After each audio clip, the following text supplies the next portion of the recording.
Hello and welcome back to the Music GCSE YouTube channel. This is part of a series on conventions of pop, and in this video we're going to take a look at rock anthems. So this is what you're going to learn from this video.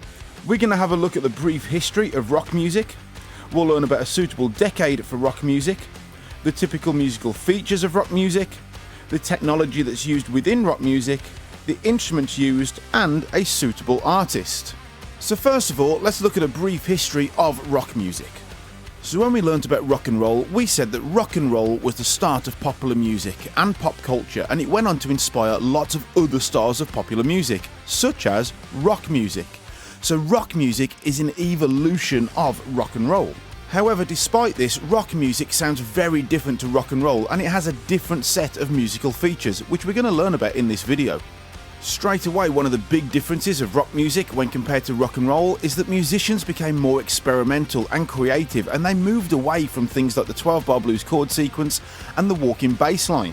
And as music was evolving, so did technology, which made way for new sounds and new instruments.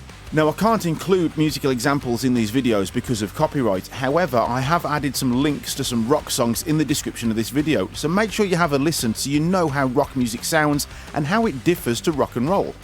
Now let's have a look at a few things that you're going to need to know for your exam. Firstly, identifying a suitable decade.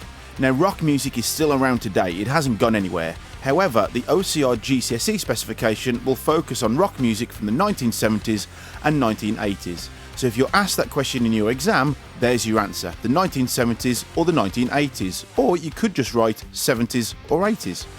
Now let's have a look at the typical musical features. Now, the musical features of a style of music are basically the things that make that music that style of music. It's what defines that style of music.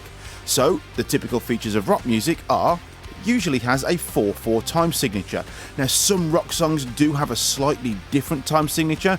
For instance, Money by Pink Floyd has actually got a 7/4 time signature, so always use your ears to check. However, stereotypically, rock music will generally have 4 beats in the bar.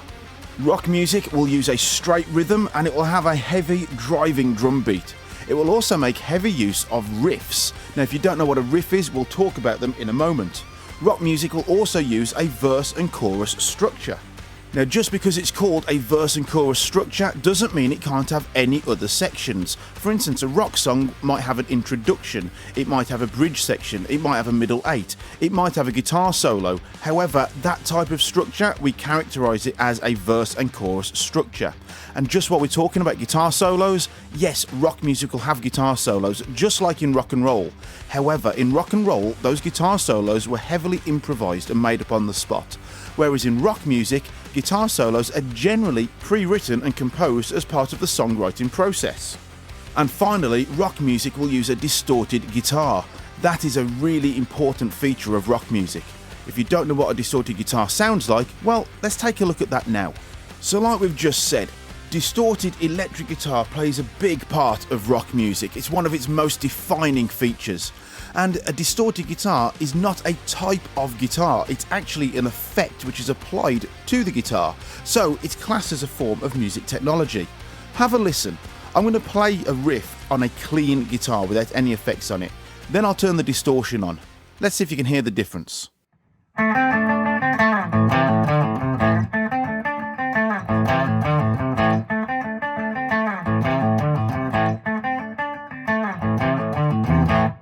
Now let's turn the distortion on. Can you hear the difference?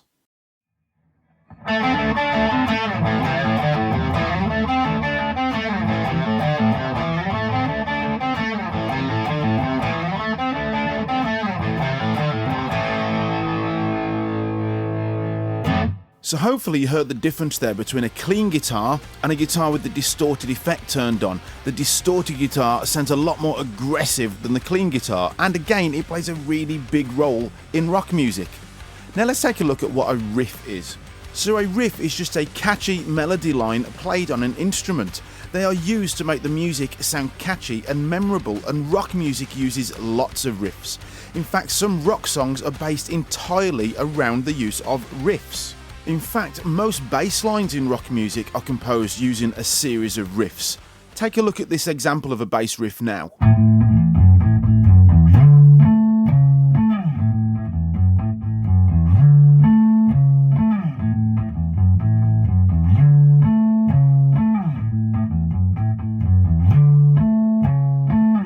Now, riffs are not just limited to the bass guitar. Some guitar lines in rock music are based entirely around riffs, and a guitar riff will often be used in the introduction and the chorus of a rock song to make it catchy and memorable. Just listen to the introduction and the chorus of Sweet Child of Mine by Guns N' Roses. It's the guitar riff that provides the main hook of that song, and it's the part of the song we tend to remember after having listened to it. Now let's talk about the structure of rock music. And just like with rock and roll, rock music uses a verse and chorus structure.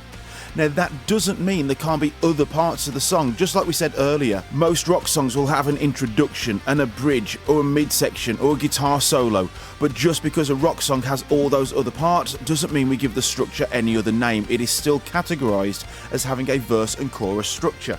Now, unlike rock and roll, rock songs will usually have a different set of chords and different riffs in the verse and the chorus.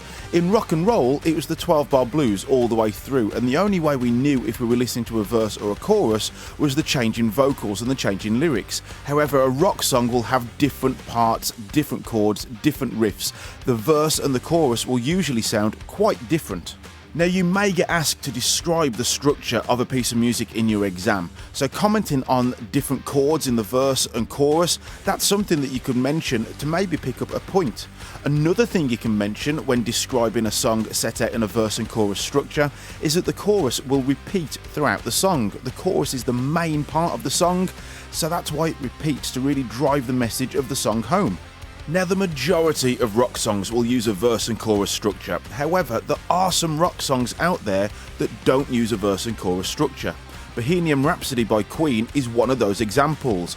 Bohemian Rhapsody doesn't have a chorus. In fact, there is no part of Bohemian Rhapsody that we actually hear twice. The song has different sections composed throughout it. When a song is composed in that way, it's what we call through composed. Another question you might get asked on your exam is how has technology been used in a piece of rock music? So let's have a look at some examples. The first way music technology is used is amplification. It's no good having electric guitars and electric basses if we haven't got an amplifier to plug them into. Another type of technology we looked at earlier on in the video is distortion. That's an electronic effect which is applied to the guitar. We've got reverb, which sounds like an echo.